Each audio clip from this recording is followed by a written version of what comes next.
A lone white settler named Ethan Cole, once a soldier, wanders the arid New Mexico desert in 1873. Haunted by guilt and searching for peace, he carries with him a small wagon loaded with barrels of water. When he stumbles upon an Apache settlement dying of thirst, he faces a choice that will test his heart, his courage, and his beliefs about who the enemy truly is. The sun burned the desert like a furnace, the horizon shimmering with the illusion of rivers that didn't exist. Ethan Cole had been traveling for 3 days straight, following the dry bed of what used to be the Rio de la Luna, a river that now was nothing but cracked clay and rattlesnake dens. His horse stumbled often and his lips were cracked from thirst. But strapped behind his wagon were 4 barrels of clean water, his last lifeline and the only reason he was still moving. Ethan wasn't wandering aimlessly. Months ago, he had been part of a military supply convoy that was ambushed near the Apache territories. He had survived, but his conscience hadn't. He'd seen women and children caught in the crossfire, homes burned and men cheering over death. That night had haunted him since. So he left the army, turned away from the violence, and began carrying supplies, especially water, to those stranded in the desert. It was his way of doing penance, of making peace with his sins. By the 3rd evening, he saw smoke in the distance, thin, gray, rising slowly against the amber sky. He hesitated. It could be bandits, or it could be the Apache. Either way, he knew turning back wasn't an option. His horse needed water, and so did he. So, gripping his rifle, he guided the wagon toward the smoke. When he reached the valley, the scene that greeted him wasn't what he expected.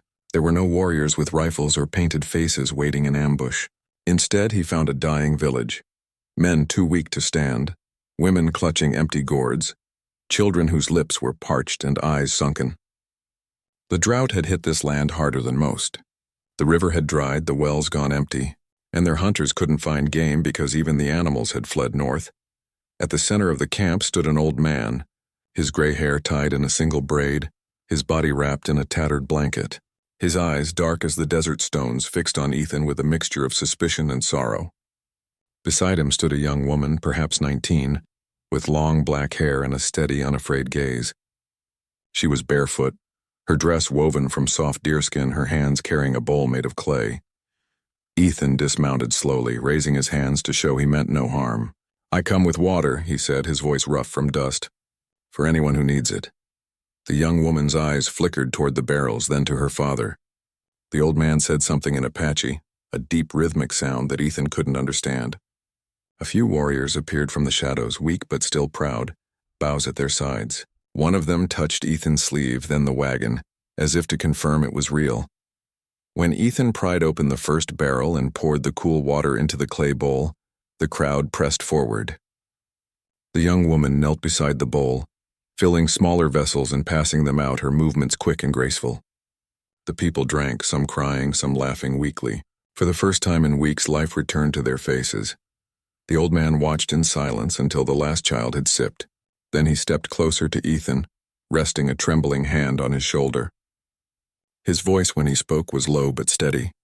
"You saved my people," he said in broken English. "You saved my tribe." Ethan shook his head. "No, I just brought water."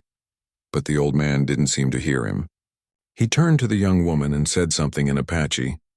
She froze, eyes widening, then looked back at Ethan, confusion, fear, and something else flickering in her expression. The elder took Ethan's hand, pressed it firmly into hers, and declared, "Now, I give you my daughter as a wife." The air went still. Ethan felt his throat tighten. Around them the tribe murmured, their faces reflecting a mix of approval and curiosity. The girl, whose name he would later learn was Nayeli, meaning, "I love you" in her people's tongue, lowered her gaze, her cheeks flushed with emotion. She did not pull her hand away, but she didn't move closer either.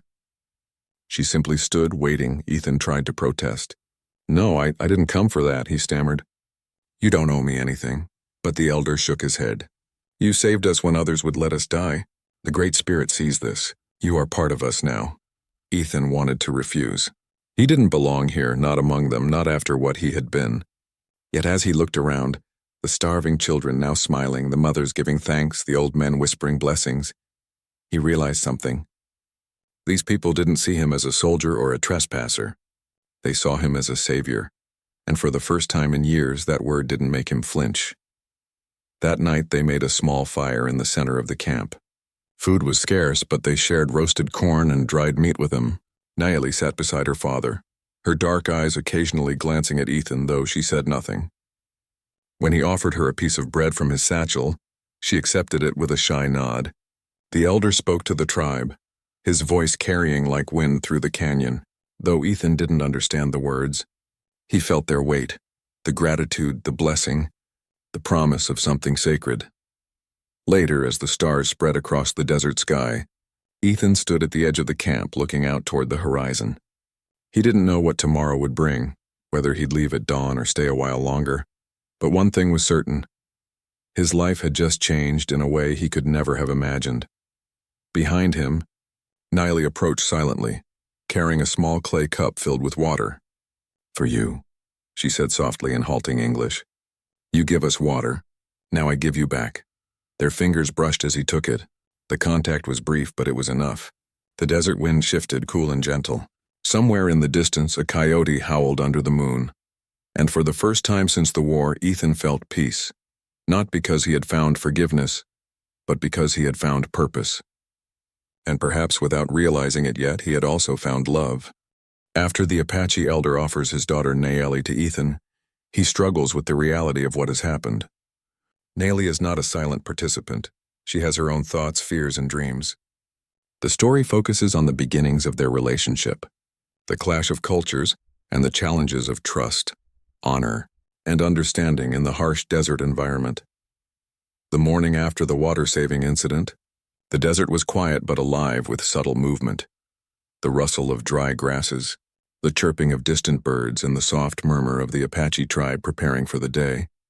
Ethan Cole woke before dawn, the stars still scattered across the sky, reflecting in the barrels of water he had left by the camp. He could hear Nayeli moving nearby, her soft footsteps careful on the rocky ground. Ethan had spent the night in restless thought. He couldn't deny the weight of what the elder had done, offering his daughter as a wife. He wasn't a man who sought marriage, yet he understood the depth of the gesture. In Apache culture, it was more than a promise. It was an acknowledgement of trust, respect, and honor. Ethan knew he could not treat it lightly, but he also felt unprepared for such a responsibility. Nayeli, on the other hand, had her own fears and expectations. She had watched Ethan help her people without hesitation, without asking for reward or glory. His presence had brought relief to her family, and she sensed that the universe, or perhaps the Great Spirit, had placed him in their lives for a reason. Still, she was a daughter of the desert, raised on independence and strength. To suddenly be called a bride felt confusing. Was this a reward, a duty, or something deeper? A chance for connection she had not yet understood. The elder approached them as the first rays of sunlight streaked across the mountains, painting the desert red and gold. His expression was calm, knowing yet firm. "Today," he said, "you will walk together through the canyon. Learn from the land, from each other. Trust is not given lightly, and you will find it through shared action." The words were simple, but the meaning was profound. In Apache tradition, a couple was not bound by ceremony alone. They were tested by the environment, by survival, by understanding and respect. The elder's decree was a challenge as much as it was a blessing. Ethan and Nayeli set off together, walking beside the parched riverbed toward the distant canyons. The silence between them was heavy but not uncomfortable. Nayeli's dark eyes observed Ethan as he moved with careful, practiced steps, adjusting the wagon harnesses, checking the barrels, and scanning for danger. She noticed the way his hands bore the weight of responsibility without complaint, and a quiet admiration stirred in her heart. Ethan, meanwhile, noticed her confidence and grace. Nayeli moved with the ease of someone intimately familiar with the desert. She stepped over rocks and cacti without hesitation, her bare feet showing toughness and resilience. Unlike other women he had met, she carried herself with the authority of someone who understood life and death intimately, and who had seen both in her people's struggles. As the morning passed, they encountered a small herd of deer trapped by the drying river. Nayeli instinctively readied a bow, signaling to Ethan with a hand gesture. Ethan stepped back, allowing her the honor. He watched silently as she took aim, released, and brought down a young deer. He could not help but be impressed, not just by her skill, but by the quiet confidence with which she commanded the environment around her. They worked together to secure water from a hidden underground spring, a knowledge Nayeli possessed, but Ethan did not. Here the first seeds of trust were sown. Ethan had brought water, but Nayeli had taught him how to sustain life in the desert. They were complementary forces, one from a world of discipline and machinery, the other from the intuition and rhythms of nature. As the sun climbed high, Ethan and Nayeli shared a simple meal of dried meat and roasted corn. Words were sparse, but communication flourished in gestures, in shared glances, in the subtle passing of tools and the passing of bread. Nayeli broke the silence. "Your people, they fight," she said softly, her accent carrying the cadence of the desert. "Why?" Ethan sighed, the weight of memory pressing on him. He explained, carefully choosing his words. The wars he had been part of, the mistakes he had made, the lives he regretted taking. Nayeli listened, eyes steady. She did not judge, but she observed every nuance, every shadow that crossed his face. In that moment, she realized that this stranger, the man who had saved her tribe, carried burdens much like her own. By late afternoon, the two found a vantage point atop a red sandstone cliff. The desert stretched endlessly below, a vast tapestry of sand, rock, and sky. They sat side by side, silent but aware of each other's presence. Nayeli reached out and brushed a stray lock of hair from Ethan's face, a small, intimate gesture that spoke volumes. Ethan, feeling an unfamiliar warmth, did not pull away. For the first time, he felt a connection that transcended language, culture, and fear. The walk back to the village was quieter, but the air between them had shifted. They had not declared love, nor had they pledged anything beyond survival. Yet the foundation had been laid: trust, respect, and a growing sense of companionship. The elder greeted them at the edge of the village, nodding in approval. He could see the subtle changes in their posture, the way they now moved in tandem rather than apart. That night, around the campfire, Ethan found himself sitting beside Nayeli once again. She handed him a small cup of water, her fingers brushing his hand lightly. "For the desert," she whispered. "It is harsh, but it teaches." Ethan smiled, the tension of his past war and the guilt he carried beginning to melt. "And it teaches patience," he replied softly. "And courage." The elder watched from a distance, smiling. He knew that Ethan and Nayeli would face challenges, prejudices from outsiders, survival in a harsh land, and the slow forging of a bond between two very different worlds. But he also knew that the spark had been ignited, and that the desert, in all its beauty and cruelty, would guide them. The stars once again blanketed the night sky, but this time Ethan did not feel the isolation that had haunted him for so long. He felt a quiet presence beside him, a kindred spirit who was both strong and gentle. Nayeli too felt the beginnings of something she could not yet name, a combination of respect, admiration, and perhaps the first inklings of love. Though no vows had been spoken, and no formal ceremony had taken place, the desert had already begun its work. It was a crucible for the soul, a test for courage, and a silent witness to the birth of a bond that could withstand the harshest storms. Ethan and Nayeli did not know what the future would hold, but they had learned the first lesson of survival together. Trust could be built even in the harshest environments, and love could grow quietly, like a seed nurtured in the cracks of a rock. After the initial trust and connection begin to grow between Ethan and Nayeli, a new threat emerges that tests their courage, loyalty, and ability to survive together. Raiders from a rival tribe, or possibly opportunistic outlaws from the white settlements, approach the Apache village. Ethan must prove not only his skill and bravery, but also his commitment to Nayeli and her people, solidifying his place in their world. Days passed in the Apache village, each one teaching Ethan more about the rhythm of the desert and the lives of its inhabitants. He had begun to understand the subtle ways the tribe communicated: gestures, glances, the small cues of body language that indicated warnings, signals, and intentions. Nayeli became his guide, teacher, and companion, showing him the hidden paths to water, edible plants, and shelter. But the tranquility of the desert is fragile. One late afternoon, as the sun dipped low behind jagged cliffs, a scout from the village returned in haste.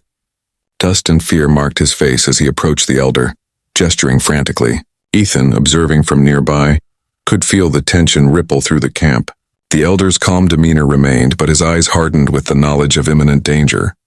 "What is it?" Ethan asked, stepping closer, trying to mask the urgency he felt in his chest. The elder replied in broken English, "Raiders, from the east. Want water? Take what is not theirs." The warning was clear. The village was under threat. The same water Ethan had brought, the water that had saved the tribe, had now become a reason for attack. The desert's scarcity had made survival a zero-sum game, and for the Apache, protection was not negotiable. Ethan felt a surge of determination. This was no longer about survival alone. It was about defending those who had trusted him. He quickly assessed the situation. The villagers could hide in the canyons, but the raiders were fast and well-armed. His experience as a soldier told him that they needed a plan that relied on cunning, not just brute force. He approached Nayeli. "We need to set traps," he whispered. "Ambush them in the narrow passes. We can use the canyon to our advantage." Nayeli nodded, her expression intense. "Yes, man, I know the land. Follow me." She led him to a hidden ridge, showing him natural choke points, loose rocks that could be rolled to block paths, and hidden alcoves from which arrows could strike unseen. Together, they devised a strategy that relied on both of their strengths: Ethan's tactical knowledge and Nayeli's intimate understanding of the desert terrain.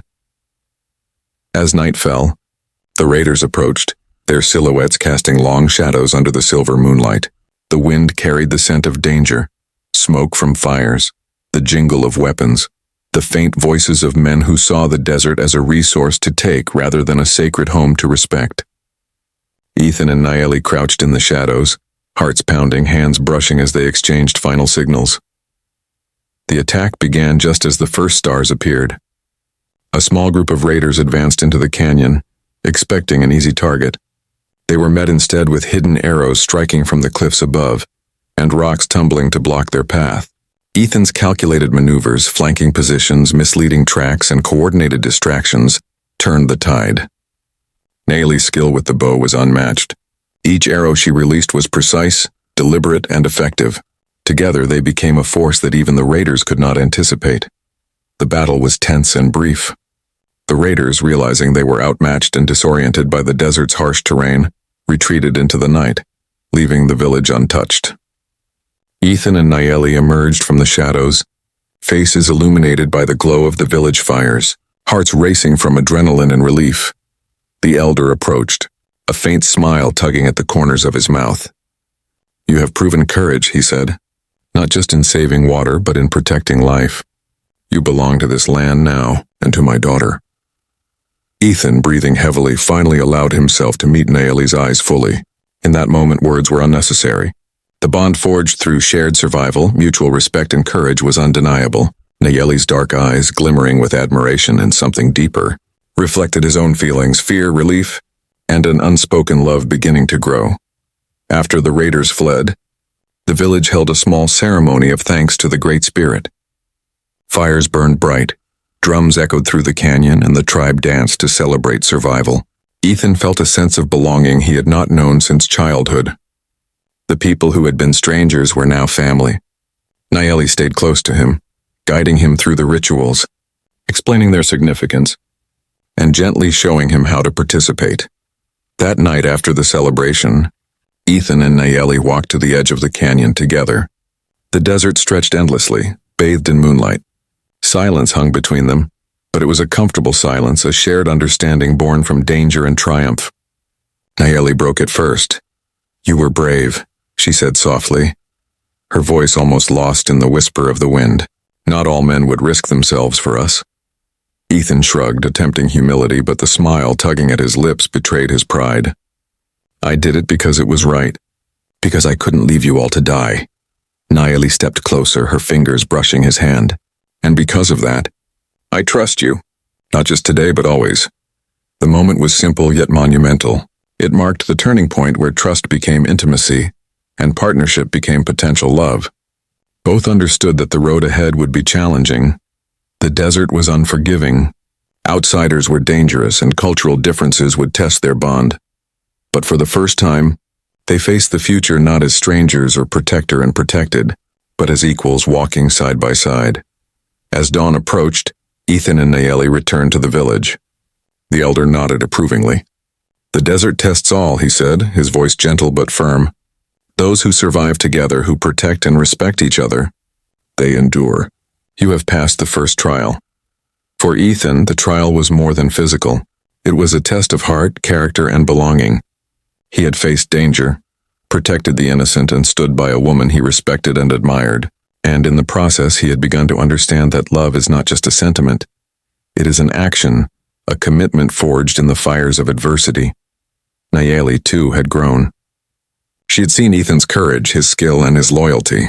She had observed his ability to adapt, learn, and honor her people's ways. Her admiration for him deepened into something more profound, an emotional bond that promised companionship, trust, and perhaps love in the days to come. The desert, vast and beautiful, stretched around them like a living canvas. It was harsh, demanding, and often merciless, but it was also a witness to courage, honor, and the slow, quiet growth of love. And as Ethan and Nayeli stood together, hands brushing, hearts beating in unison, they knew that whatever challenges awaited, they would face them side by side. Following the triumph over the raiders, Ethan and Nayeli begin to explore the deeper emotional and spiritual bond between them. This outline focuses on their growing intimacy, the blending of cultures, and the symbolic moment of commitment during a rare desert event, a red moon that signifies promise, protection, and unity according to Apache tradition. The desert was quiet that evening, bathed in an amber glow as the sun sank behind the jagged cliffs. The victory against the raiders had given the Apache village a brief reprieve, but the land demanded vigilance. Ethan walked beside Nayeli as she guided him through a path lined with sagebrush and prickly pear, explaining the medicinal properties of each plant. Her voice was calm, confident, and tinged with pride. For Ethan, every lesson was more than practical. It was a window into her world, a world he was slowly becoming part of. The evening held a sense of anticipation, a feeling that something extraordinary was about to occur. Nayeli paused at the edge of a mesa, pointing to the sky. "Tonight, the moon will rise red," she whispered. "It is a sign, a promise from the Great Spirit. Those who honor it find protection, love, and strength." Ethan looked up, squinting against the deepening twilight.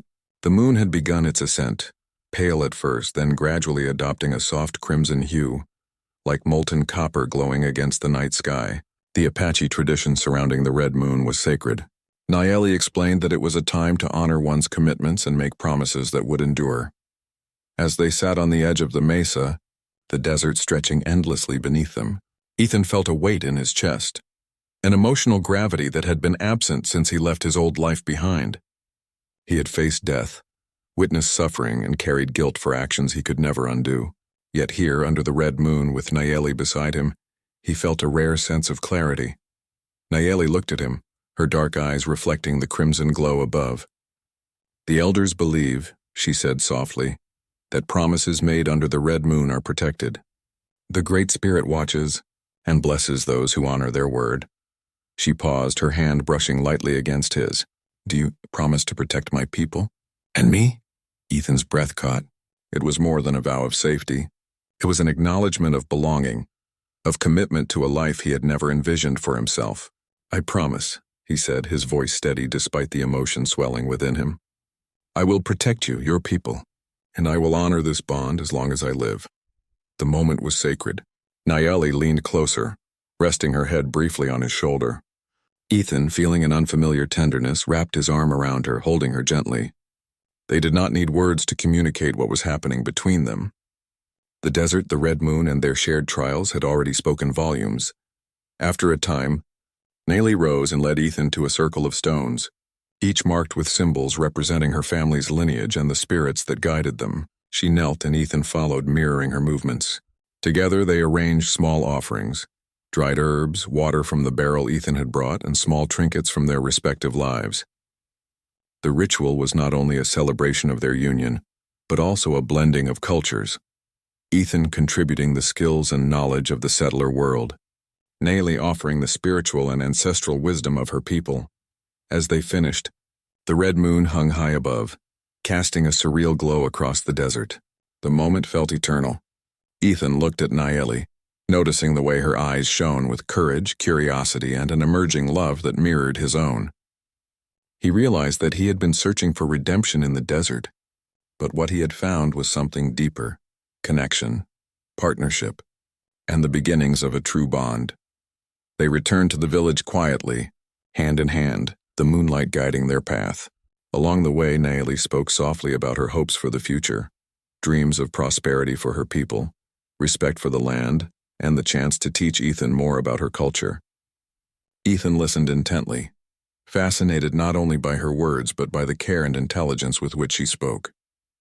He began to understand that their union was not a simple act of protection or obligation.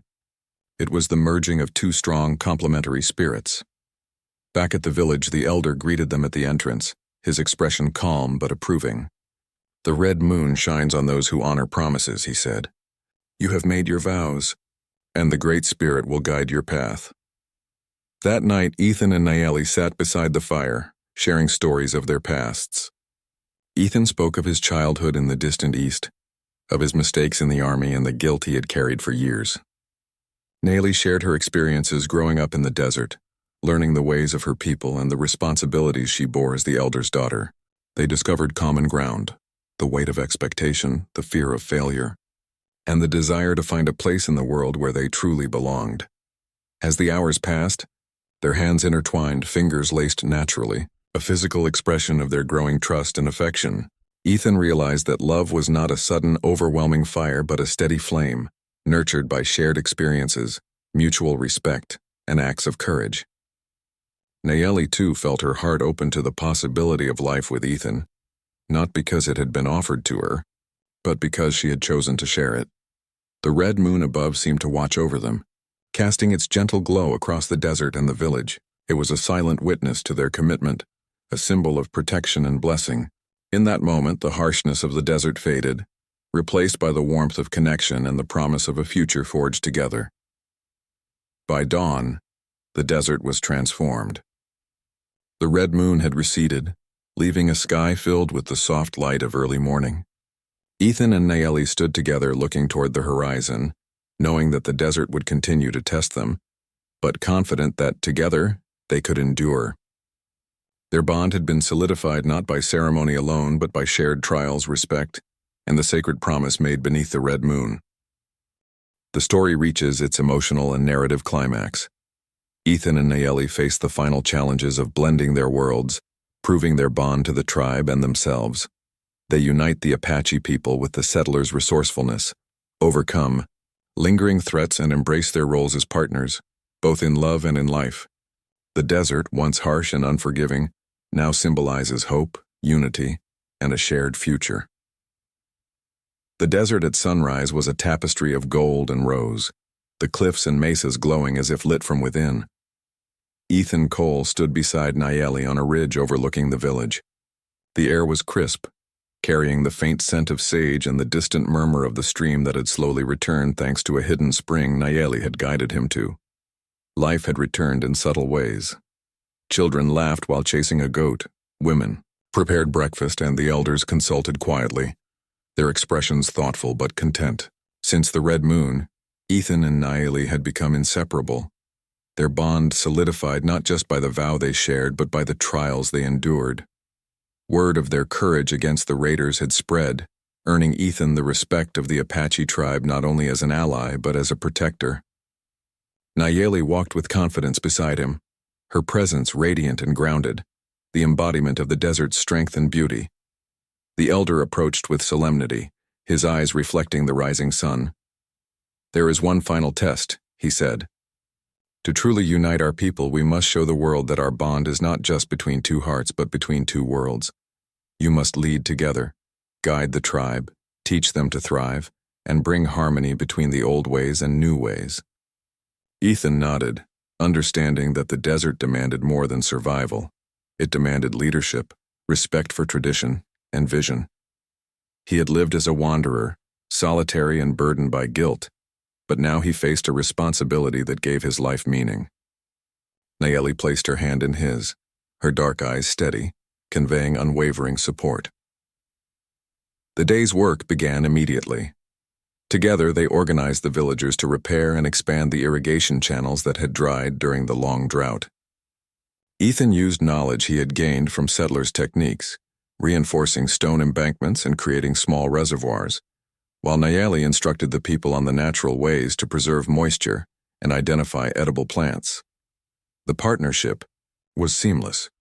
Each relied on the other's strengths, teaching the village how both the old ways and new methods could coexist for the benefit of all. Word of their efforts spread to neighboring settlements. Some settlers came cautiously, wary of an Apache tribe collaborating with a white man. But seeing Ethan and Nayeli's unity, courage, and dedication, suspicions melted into curiosity and admiration. Ethan mediated interactions with outsiders, ensuring respect for the tribe while forging alliances that could provide protection and resources for the future. Nayeli, radiant and composed, acted as a bridge between cultures, demonstrating wisdom, empathy, and leadership beyond her years. Yet not all challenges had vanished. A few raiders lingered on the outskirts seeking revenge or plunder. Ethan and Nayeli led scouting parties, using their combined knowledge of the desert to anticipate ambushes and neutralize threats. Each encounter reinforced the trust between them, the understanding that survival depended not only on skill but on unity.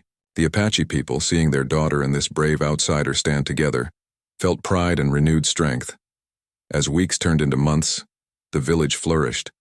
Crops grew where none had before, water channels provided steady supply, and the children thrived under the guidance of both Ethan and Nayeli. Yet it was not just survival that blossomed, it was love. Quiet moments by the fire, shared meals, and walks through the desert strengthened the emotional connection between Ethan and Nayeli. Words of affection were subtle but consistent. Gestures, small but significant. A hand brushed against another, a smile exchanged, and unspoken reassurance in moments of tension.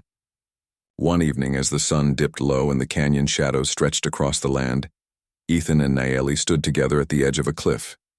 The desert stretched endlessly before them, the horizon ablaze with color. Nayeli turned to Ethan, eyes glistening with emotion. "You have given my people life and hope," she said softly. "And in return, you have my heart. I trust you, completely." Ethan, overcome with feeling, held her close. "And I cannot imagine life without you," he replied. "Not just as my wife, but as my partner in everything. The desert brought me here and you made it home." Their embrace was a silent promise witnessed by the wind and the stones of the canyon. It was a pledge of devotion, respect, and unity, not just between two individuals, but between two worlds that had once been separated by fear and misunderstanding. The elder approached one final time, his voice carrying over the desert like a blessing. "You have honored the Great Spirit yourselves and your people. Your bond is true. From this day forward, you are one. Your lives, your hearts, and your deeds intertwined. Let the desert witness your promise and protect it." A celebration followed, not a grand feast, but a gathering of hearts and spirits. The village danced and sang, drums echoing in the canyon, blending laughter with the melodies of flutes. Ethan and Nayeli, side by side, moved with the rhythm of their people, their bond evident to all. Children laughed around them, mothers and elders blessed them, and for the first time, Ethan felt complete, not just redeemed, but fully alive. Over the following months, life settled into a rhythm that honored both the traditions of the Apache and the innovations Ethan brought from his past. The village became a symbol of unity, a place where respect, courage, and love were equally valued. Ethan and Nayeli continued to learn from each other, their relationship deepening with every shared sunrise and moonlit night. The desert, once a harsh teacher, had become a witness to transformation. Ethan, the wanderer burdened by guilt, had found purpose, love, and family. Nayeli, the elder's daughter, had gained not only a husband but a partner who shared her commitment to her people and her land.